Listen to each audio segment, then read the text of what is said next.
Alors pour finaliser cette animation, maintenant, on va dans un premier temps aller dans Prise et on va créer une transparence à l'intérieur ici de Prise. Alors pour ça, je vais sélectionner Prise, prendre l'outil ellipse et tracer un masque dessus. Alors ce que j'aimerais, c'est au contraire, il y a un trou ici dans Prise. Donc tout ce que je vais faire, c'est le mettre en soustraction. C'est bien joli, sauf que là, ce que j'aimerais, c'est quand même, à ce moment-là, voir la prise, mais légèrement en transparence. Vous pouvez vous aider du damier de transparence qui se situe à l'arrière-plan, parce que là, on a la couleur de fond de la composition. Vous voyez que vous pouvez faire apparaître le damier de transparence pour contrôler votre transparence.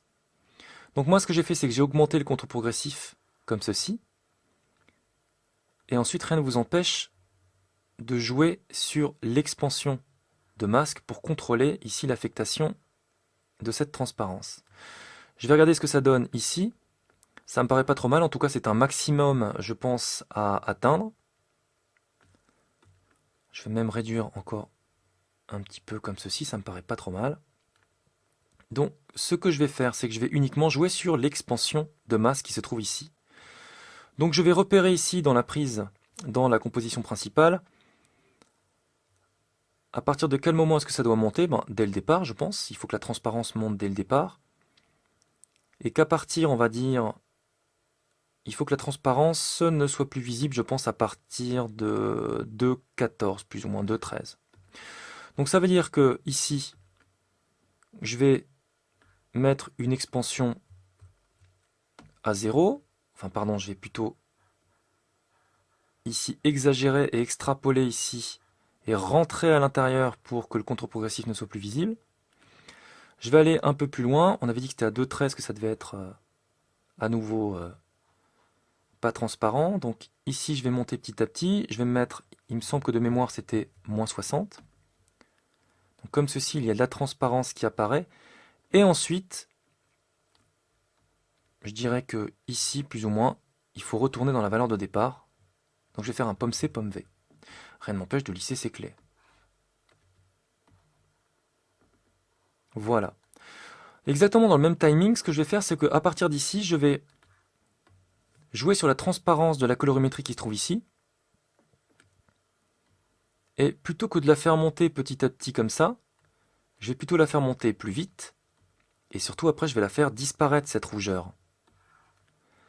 Et je vais la remplacer par, ici, un assombrissement de cette zone-là qui va simuler, ici, un refroidissement de la partie autour, ici, des deux trous. Donc pour ça, Colo, je vais le renommer éventuellement en chaleur. Et je vais créer un nouveau, ici, calque d'effet, que je vais nommer froid, par exemple, pour noircir ici l'intérieur. Donc pour ça, je ne vais pas me fatiguer, je vais prendre le même masque ici que chaleur, pomme V, et je vais directement lui appliquer une correction colorimétrique. Vous auriez plusieurs possibilités, je vais mettre des niveaux. Je vais m'amuser à aller un peu plus loin, là où le rouge a disparu. Et je vais, alors il y a plusieurs possibilités, je peux très bien dire ici, je peux modifier la valeur de blanc en sortie, comme ceci, ça marche pas mal. Rien ne vous empêche éventuellement aussi de jouer ici directement sur l'histogramme. C'est l'effet niveau est exactement équivalent à l'effet aussi présent dans Photoshop, où vous ne serez pas dépaysé. Si vous voulez ici que le masque soit un petit peu différent, rien ne vous empêche de le personnaliser un peu comme ceci. Alors là, évidemment, je viens de toucher une tangente. Voilà, pour noircir la prise. À ce moment-là, je vais jouer sur la valeur d'opacité, que je vais faire petit à petit grimper. Donc ici, on est à 0, à peu près ici, je dirais. Et on arrive à 100%, je dirais ici. Voilà, comme ceci. Je retourne ici dans mon animation et je vais jouer ma prévisualisation pour voir ce que ça donne. Donc au début, j'ai normalement une transparence qui apparaît et ensuite la prise devient un petit peu plus noire. Voilà. Donc ensuite, bon, la transparence disparaît un petit peu trop rapidement à mon goût. N'oubliez pas que la transparence, elle est gérée directement sur prise, ici. Donc rien ne vous empêche de la décaler dans le temps, comme ceci. Je relance une prévisualisation. Donc tout cela est à ajuster de manière précise en modifiant les différentes clés. Et la dernière étape ici consiste à créer un halo lumineux autour de l'éclair ici. Il faut bien que ici l'éclair envoie de la lumière à l'intérieur du trou. Donc pour ça, on va créer un calque d'effet que l'on va nommer lumière par exemple. Ce calque d'effet, il faut qu'il affecte uniquement le mur, puisqu'il se situe derrière la prise et que la lumière se situe derrière la prise. Donc je mets lumière, je vais créer de manière assez grossière ici un masque.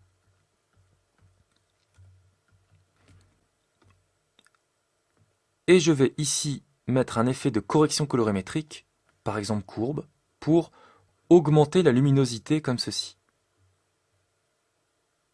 Voilà, comme cela. Rien ne m'empêche ici, soit en appuyant sur M, donc d'accéder au paramètre masque et de jouer sur le contrôle progressif, de manière, vous voyez, globale autour du masque, soit, comme je vous l'ai déjà montré dans un exercice précédent, je vais me mettre à 0 sur le contrôle progressif, ici, de jouer plutôt sur un contour progressif non régulier pour s'ajuster précisément ici, vous voyez, au bord du mur, et à ce moment-là d'utiliser l'outil contour progressif du masque qui vous permet de générer comme ceci un contour progressif et de l'ajuster de manière personnalisée, comme bon vous semble, comme ceci.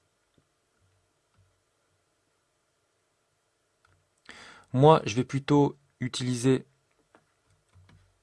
un contour progressif totalement classique, donc dans ces cas-là, ici vous avez les différents points. Alors je vais changer la couleur du masque parce que là j'y vois absolument rien.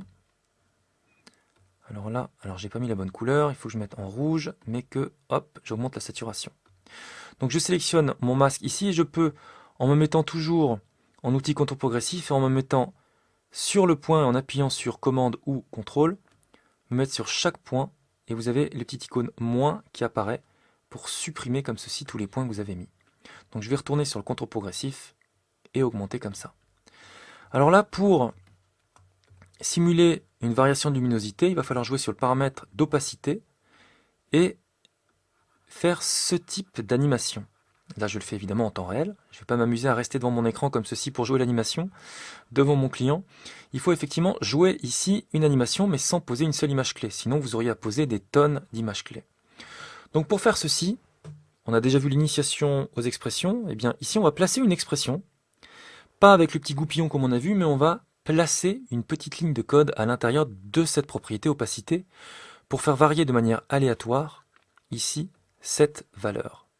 Donc pour cela, j'appuie sur Alt et je clique sur le chronomètre.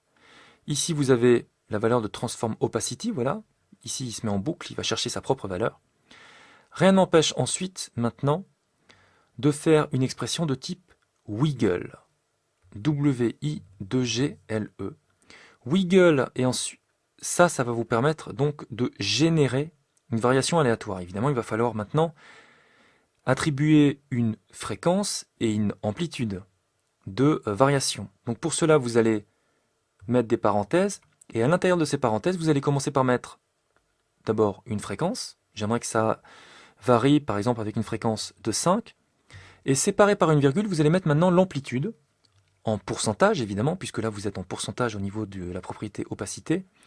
Je vais mettre une variation par exemple de 40% avec une fréquence de 5. Je valide.